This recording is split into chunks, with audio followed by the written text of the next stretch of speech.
अऊज़ुबिल्लाहिमिनश्शैतानिर्रजीम बिस्मिल्लाहिर्रहमानिर्रहीम रब्बिश रह ली सदरी वयस्सिर ली अमरी वहलुल उक़दतम मिन लिसानी यफ़क़हू क़ौली आमीन।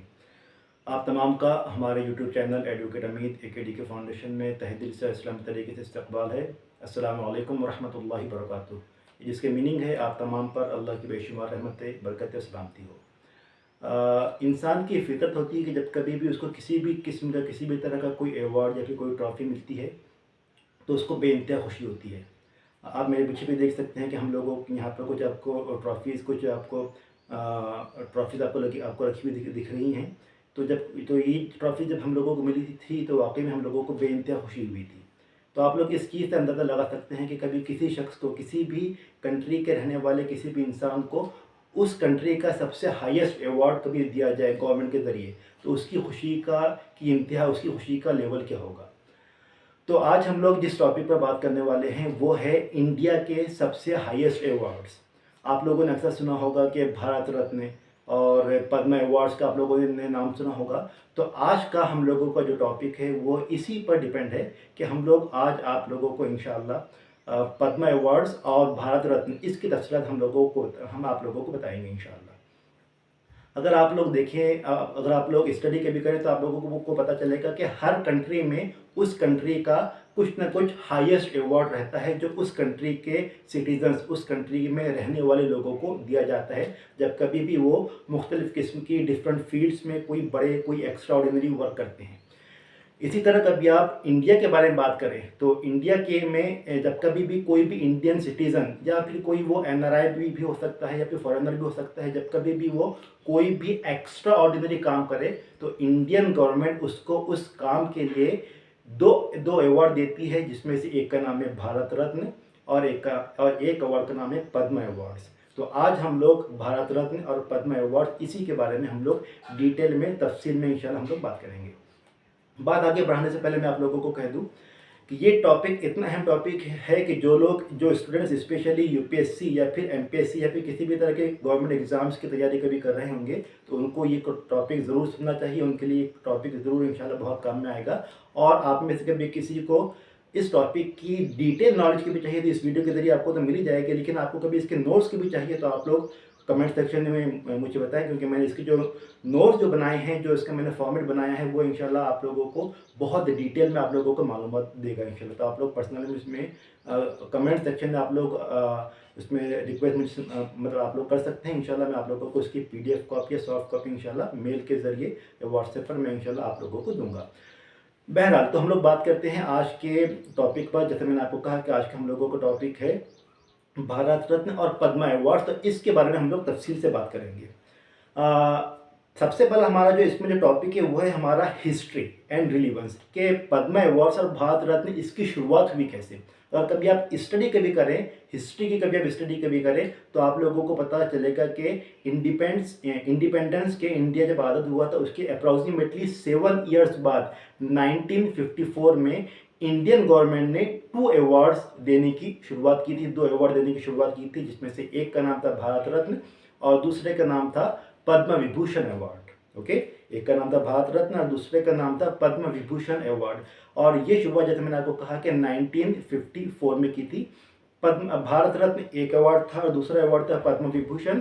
और ये अवार्ड पद्म विभूषण को 3 डिफरेंट कैटेगरीज में दिया जाता था, जिसमें से एक था पहला वर्ग यानी कि क्लास 1, दूसरा वर्ग यानी कि क्लास 2 और तीसरा वर्ग यानी कि क्लास 3। तो ये मैंने आपको शॉर्ट में इसकी हिस्ट्री बताई कि इसकी शुरुआत कब से हुई। लेकिन अगर कभी आप इसकी और तफसील में कभी आप लोग जाए तो आप लोगों को पता चलेगा कि जनवरी 8 जनवरी 1955 को एक प्रेसिडेंशियल नोटिफिकेशन आया था, जिसके ज़रिए पद्म अवार्ड्स में जो पद्म विभूषण जो है, जिसकी 3 कैटेगरीज मैंने आपको बताई उस वक्त जो थी, पहला वर्ग, दूसरा वर्ग और तीसरा वर्ग, इसको सब्सिक्वेंटली रिस्पेक्टिवली पहले वर्ग को पद्म विभूषण, दूसरे वर्ग को पद्म भूषण और तीसरे वर्ग को पद्मश्री इस नाम से चेंज कर दिया गया।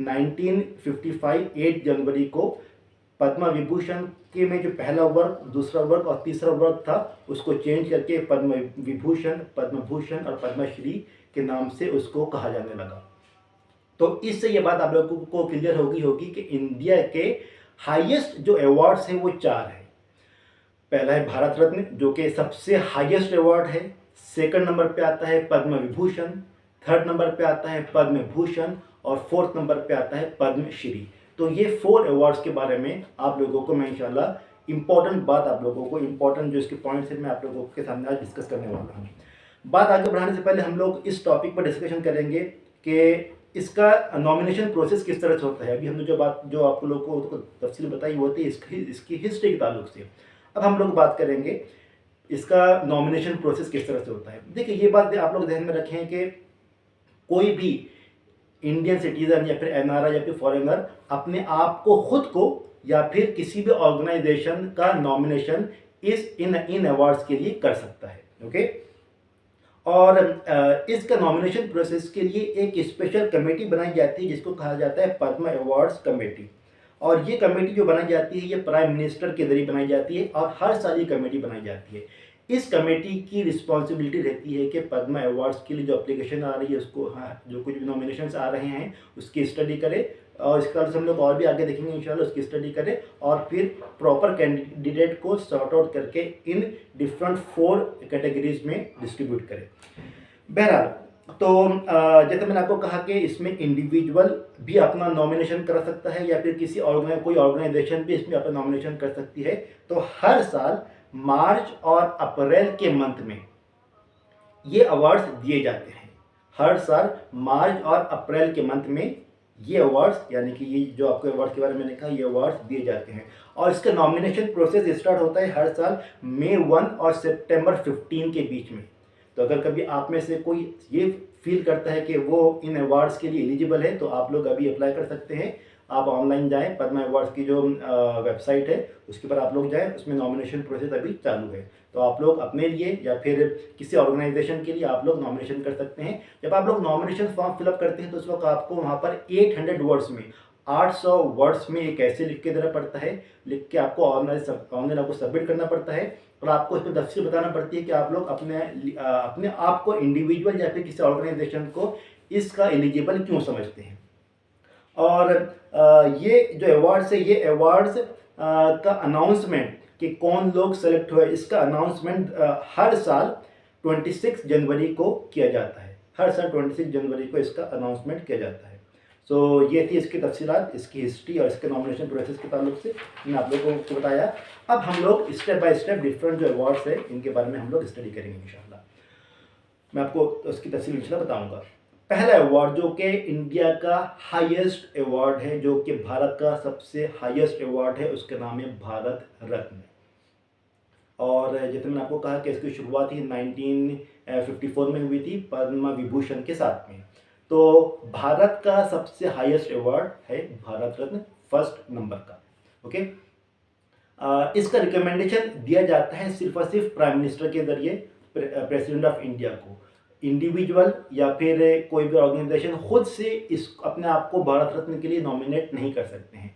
Prime minister of India president of India को इसका रिकमेंडेशन देता है और हर साल मैक्सिमम सिर्फ और सिर्फ 3 ही भारत रत्न अवार्ड्स दिए जा सकते हैं। इससे ज़्यादा भारत रत्न अवार्ड्स किसी भी साल दिए नहीं जा सकते हैं, इसका ये रूल है।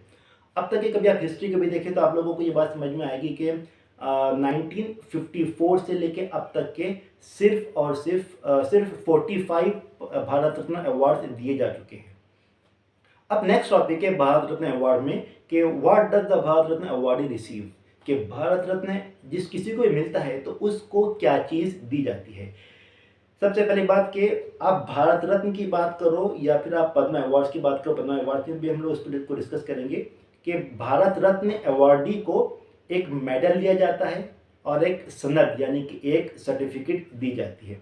और ये सनद यानी कि सर्टिफिकेट और ये मेडल जो रहता है ये प्रेसिडेंट ऑफ इंडिया के ज़रिए उनको दिया जाता है। जैसे मैंने आपको कहा कि हर साल अप्रैल और मई के मंथ में ये अवार्ड डिस्ट्रीब्यूट किए जाते हैं राष्ट्रपति भवन में।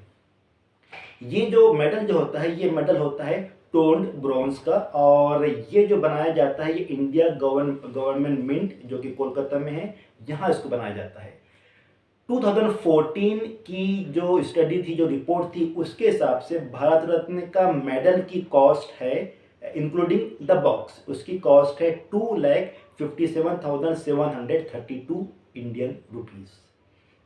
तो इसमें क्या चीज़ दी जाती है, हम लोगों ने अभी एक पॉइंट डिस्कस किया कि आपको सर्टिफिकेट दिया जाता है और आपको मेडल दिया जाता है। अब इसके अलावा कुछ और भी बेनिफिट्स इसमें भारत रत्न अवार्डी को मिलते हैं, इस ताल्लुक से हम लोग अभी डिस्कस करेंगे। तो हमारा भारत रत्न जो अवार्ड है उसी में ही नेक्स्ट सब टॉपिक है, वो है कि benefits and facilities received by the Bharat Ratna awardee, यानी कि भारत रत्न अवार्डी को क्या बेनिफिट्स और क्या फैसिलिटीज़ उसको मिलते हैं। सबसे पहला टॉपिक है, सबसे पहला जो बेनिफिट जो भारत रत्न अवार्डी को मिलता है वो है कि भारत रत्न अवार्डी ये स्टेट गेस्ट होता है। ओके, भारत रत्न अवार्डी क्या होता है? State guest. अब स्टेट गेस्ट का कंसेप्ट क्या है, स्टेट गेस्ट की मीनिंग क्या है, मैं आप लोगों को एक्सप्लेन करता हूँ। देखिए, different position, different rank holder, different position पे रहे हुए लोग, जिनमें से एक है प्रेसिडेंट ऑफ इंडिया, जिसमें से सेकंड है vice president of India, prime minister of India, chief justice of India, इसी तरह डिफरेंट स्टेट्स के गवर्नर्स, इसी तरह से ex president of India, ex prime minister of India और ex vice president of India. ये होते हैं स्टेट के गेस्ट। तो भारत रत्न अवार्डी भी स्टेट गेस्ट की लिस्ट में शामिल है। ये जो मैंने आपको नाम बताया, जो मैंने आपको अलग अलग नाम आपको गिनाए, इस लिस्ट में एक लिस्ट और ऐड है, जो है कि भारत रत्न अवार्डी, यानी कि भारत रत्न अवार्डी भी स्टेट गेस्ट होता है। अब स्टेट गेस्ट का मतलब क्या? जब कभी भी भारत रत्न अवार्डी अपने स्टेट के अलावा कहीं पर भी कभी जाता, इंडिया में कहीं पर भी कभी वो ट्रैवल करता है, तो उसका आना, उसका जाना, उसका रहना, उसका खाना, उसके फैमिली मेम्बर्स का, उसकी वाइफ का, उसके बच्चों का रहना, खाना, पीना, आना जाना, ये सब उस स्टेट की गवर्नमेंट की रिस्पॉन्सिबिलिटी होती है कि उनका पूरा खर्चा वो बियर करे, उनका पूरा खर्चा वो बर्दाश्त करे। तो भारत रत्न अवार्डी ये होते हैं स्टेट गेस्ट। इसके अलावा अगर कोई भारत रत्न अवार्डी कभी किसी किस्म की सिक्योरिटी की ज़रूरत हो, तो उसकी सिक्योरिटी प्रोवाइड करने की रिस्पॉन्सिबिलिटी भी उस स्टेट की होती है जिस स्टेट में वो ट्रैवल कर रहे हैं। इसी तरह भारत रत्न अवार्डी को एक पर्सनल ड्राइवर और पर्सनल कार भी दी जाती है अगर कभी किसी स्टेट में कभी वो ट्रैवल कभी कर रहे हैं तो। सेकंड जो बेनिफिट और फैसिलिटीज जो भारत रत्न अवार्डी को मिलती है वो है डिप्लोमेटिक पासपोर्ट की। देखिए, ये है नॉर्मल पासपोर्ट जो कि मेरा है, तो ये है नॉर्मल पासपोर्ट। अगर कभी आप डिप्लोमेटिक पासपोर्ट के बारे में बात कभी करें तो डिप्लोमेटिक पासपोर्ट इस कलर का नहीं होता है, डिप्लोमेटिक पासपोर्ट होता है मरून कलर का। और जिस किसी के भी पास डिप्लोमेटिक पासपोर्ट है उसकी एयरपोर्ट पे एंट्री के लिए अलग से काउंटर्स होते हैं। अगर कभी मैं और आप कभी ट्रैवल कभी करें इंडिया के बाहर, मतलब एयर के ज़रिए यानी कि एरोप्लेन के ज़रिए, तो हम लोगों को सिक्योरिटी चेक्स वगैरह से हम लोगों को होके गुजरना पड़ता है। लेकिन भारत रत्न अवार्डी को मरून पासपोर्ट दिया जाता है, जो कि सिर्फ इंडिया में जो हायर रैंकिंग के जो ऑफिशियल्स, जो गवर्नमेंट जो सर्वेंट्स हैं, उनको दिया जाता है। और उसके अलावा जो बड़े बड़े पोजीशन पे जो प्राइम मिनिस्टर वगैरह, उनको ये यानी कि डिप्लोमेटिक पासपोर्ट उनको इशू किया जाता है। लेकिन भारत रत्न अवार्डी को भी डिप्लोमेटिक पासपोर्ट इशू किया जाता है, जिसकी वजह से उनके लिए हर किस्म की सेपरेट फैसिलिटीज़ एयरपोर्ट में होती है। उनका जो चेक पोस्ट पे जो चेकिंग जो होती है वो बहुत ही ईजी होती है। उनके लिए डिफरेंट लॉन्जेस होते हैं एंट्री के लिए। तो ये उनको बेनिफिट मिलता है कि वो उनको भारत रत्न अवार्डी को डिप्लोमेटिक पासपोर्ट इशू किया जाता है। इसी तरह भारत रत्न अवार्डी को जो थर्ड बेनिफिट मिलता है वो है life time free executive class travel, लेकिन सिर्फ एयर इंडिया में। अगर कभी कोई भारत रत्न अवार्डी है तो एयर इंडिया, जो कि इंडिया की एयरलाइंस है, इंडिया की गवर्नमेंट एयरलाइंस है, उसके ज़रिए भारत रत्न अवार्डी को ऑल ओवर इंडिया या फिर इंडिया के बाहर भी एग्जीक्यूटिव क्लास में ट्रैवल फ्री होती है। अगर कभी आप लोगों को पता हो तो आप लोगों को ने ये चीज़ नोटिस की होगी कि एरोप्लेन में डिफरेंट क्लासेस होती हैं, जैसे first class, second class, economic class वगैरह। तो इसमें एक क्लास होती है जिसका नाम होता है एग्जीक्यूटिव क्लास। तो इस एग्जीक्यूटिव क्लास, जो कि आप आम जबान में कभी कहें कि एरोप्लेन में जब कभी भी आप ट्रैवल कभी कर रहे हैं तो सबसे बेस्ट क्लास जो होती है, सबसे best class in the sense, यानी सबसे बेस्ट फैसिलिटीज़ जो आपको एरोप्लेन में मिलती है वो मिलती है एग्जीक्यूटिव क्लास में। तो life time free executive travel on air India ये भारत रत्न अवॉर्डी को दिया जाता है। इसी तरह से 7A के नाम से एक टेबल ऑफ प्रेसिडेंट्स होता है, उसमें इनको मतलब जो कि मिनिस्ट्री ऑफ होम अफेयर्स जिसको पब्लिश करती है, तो उसमें इनका मतलब इनको काउंट किया जाता है भारत रत्न अवार्डी को। इसमें एक पॉइंट ध्यान में रखिए कि जब कभी भी हम लोग किसी अवार्ड के बारे में सुनते हैं तो हम लोगों को लगता है कि कोई मॉनिटरी यानी कि कोई पैसा वगैरह उसमें मतलब मिलता है, उसमें हम लोगों को मिलेगा। लेकिन भारत रत्न अवार्डी को किसी भी तरह का मॉनिटरी यानी किसी भी तरह का फाइनेंशियल यानी किसी भी तरह का कोई अमाउंट नहीं दिया जाता है। उसके बरक्स उसके मतलब अपोज में ये सब फैसिलिटीज़ जो मैंने आपको बताई, ये सब फैसिलिटीज़ भारत रत्न अवार्डी को मिलती है। तो ये सब तफसीलात मैंने आप लोगों को बताई भारत रत्न अवार्डी के ताल्लुक से। अब हम लोग बात करते हैं पद्मा अवार्ड्स। जैसा कि आप लोगों को ये बात क्लियर हो गई होगी कि पद्मा अवार्ड्स यानी कि 1954 में पद्मा अवार्ड्स की भारत रत्न के साथ में शुरुआत हुई थी, और उस टाइम सिर्फ और सिर्फ पद्मा विभूषण एक स्पेशल नेम था जिसके अंदर 3 कैटेगरीज थी, पहला वर्ग, दूसरा वर्ग और तीसरा वर्ग। लेकिन 8 जनवरी 1955 के प्रेसिडेंशियल नोटिफिकेशन के जरिए इस पहला वर्ग, दूसरा वर्ग और तीसरा वर्ग को रिस्पेक्टिवली पद्म विभूषण, पद्म भूषण और पद्मश्री इन नेम से उनको चेंज कर दिया गया। और जैसे कि मैंने आपको बताया कि सबसे हाईएस्ट अवार्ड है भारत रत्न, फिर पद्म विभूषण, फिर पद्मश्री, पद्म भूषण और फिर पद्मश्री। तो 1954 में इन अवार्ड्स की शुरुआत हुई थी, और हर साल, जैसे मैंने आपको कहा कि हर साल 26 जनवरी यानी कि रिपब्लिक डे को इन अवार्ड्स के बारे में यानी कि अनाउंस किया जाता है कि ये अवार्ड्स हम लोग इन लोगों को हम लोग देने वाले हैं।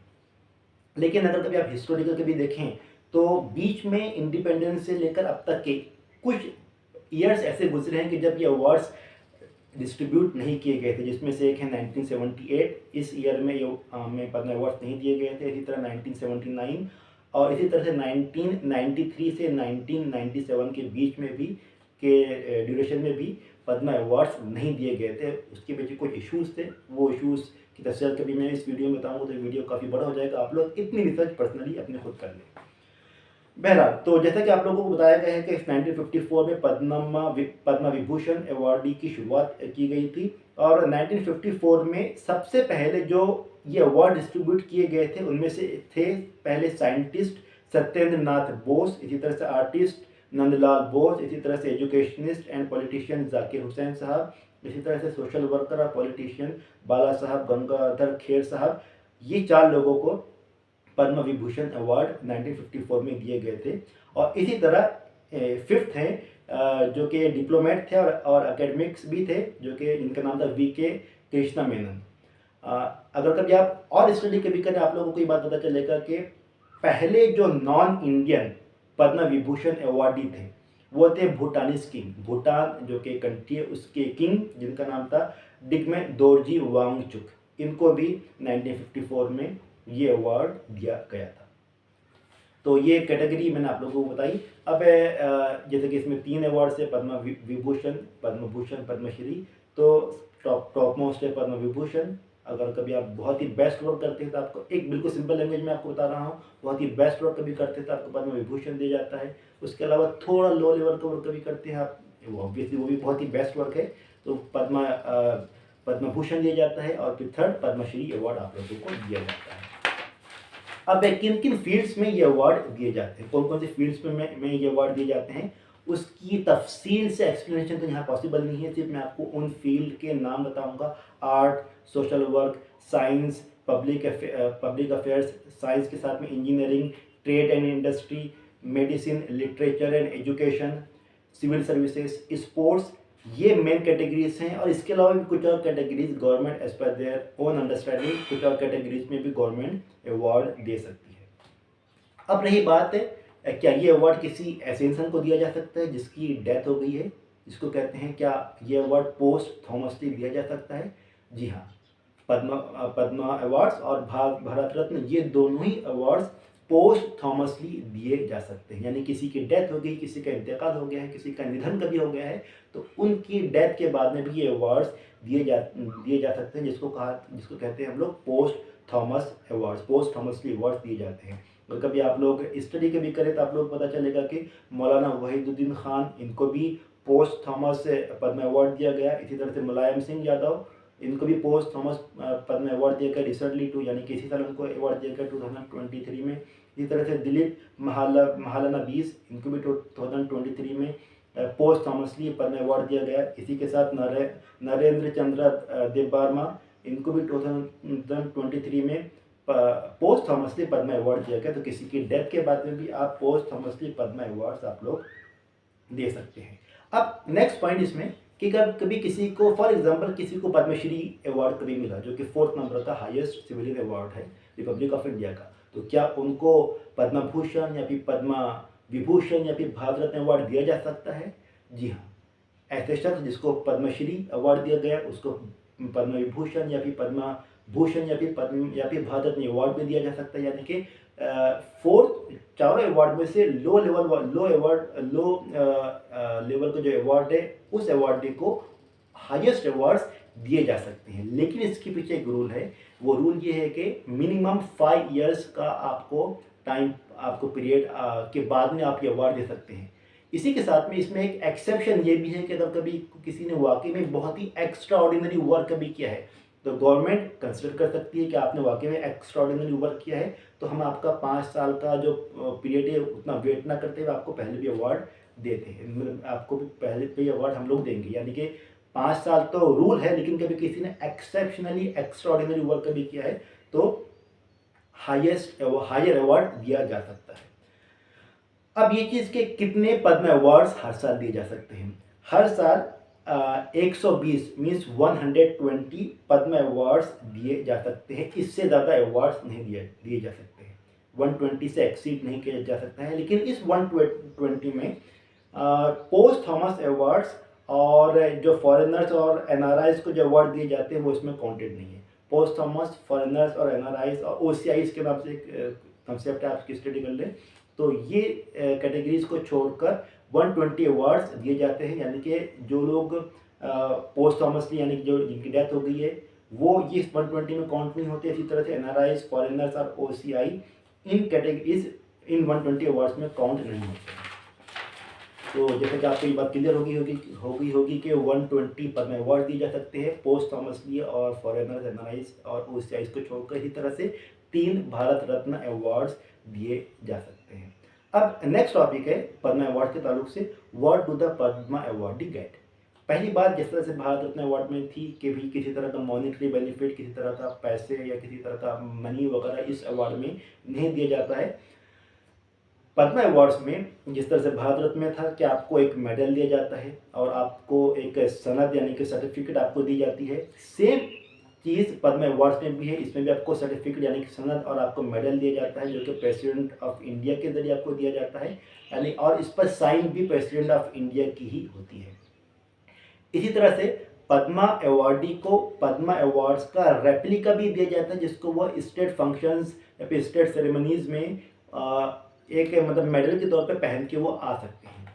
लेकिन इसमें एक बात ध्यान में रखी जाए करके, कभी फॉर एग्जांपल किसी ने कभी कोई प्रोफेशनल डिग्री कोर्स की, जैसे कि मैं अपने बारे में बात बताऊं कि मैंने एलएलबी किया है, तो मैं मेरे नाम के पहले एडवोकेट लगाता हूँ, एडीवी।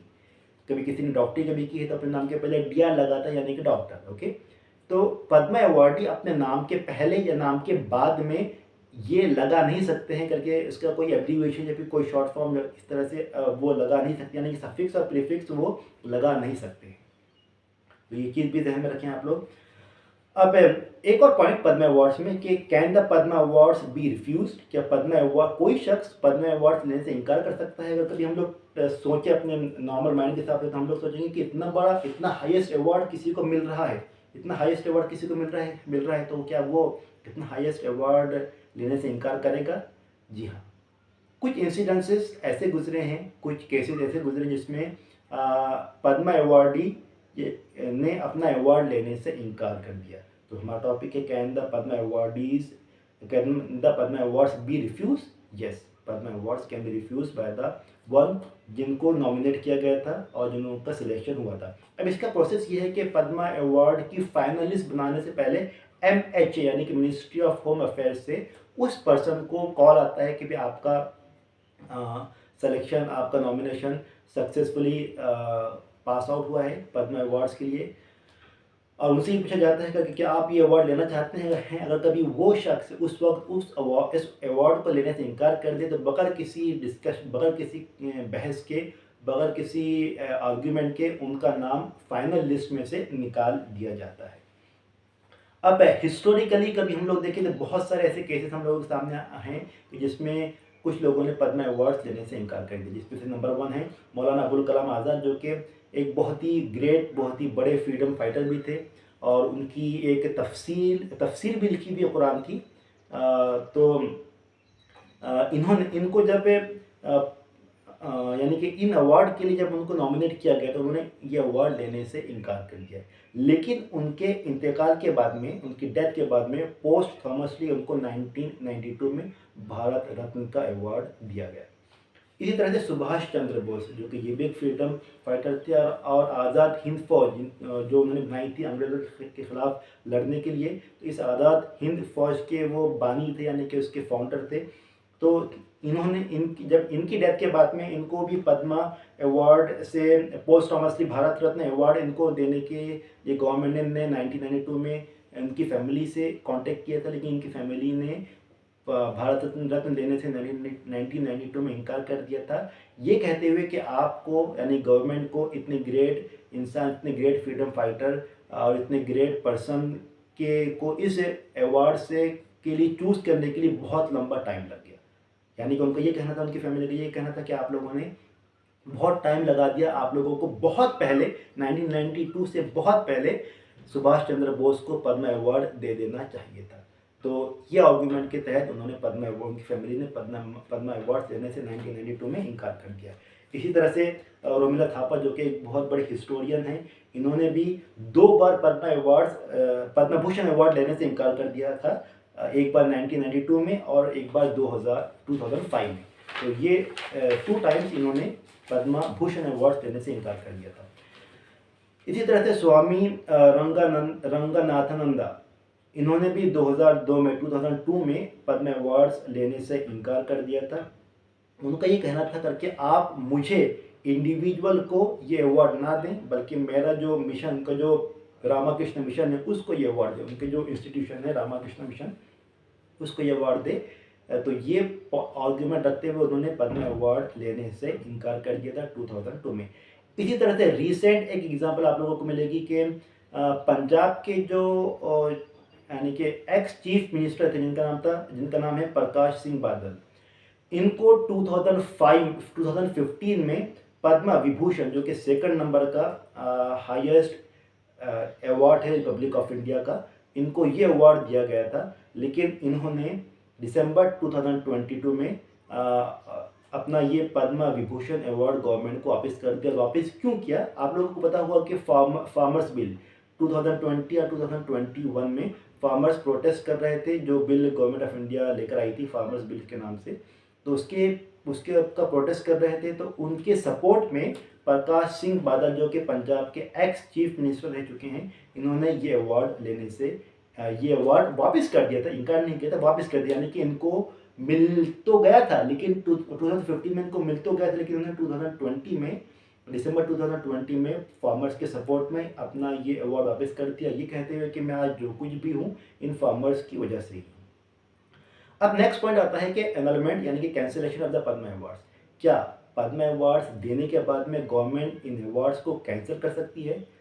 इसके पीछे इसका तो कोई ख़ास स्पेसिफिक रूल नहीं है, लेकिन अगर कभी गवर्नमेंट कभी चाहे और कभी ये देखे कि कोई पद्मा अवार्डी कोई मिसकंडक्ट कर रहा है जो कि हाईएस्ट लेवल का, जो कि बहुत बड़े लेवल का है, तो ऐसे इसमें गवर्नमेंट ये चूज़ कर सकती है, ये डिसीजन पर आ सकती है कि हम लोग उनका पद्मा अवार्ड कैंसिल कर देंगे।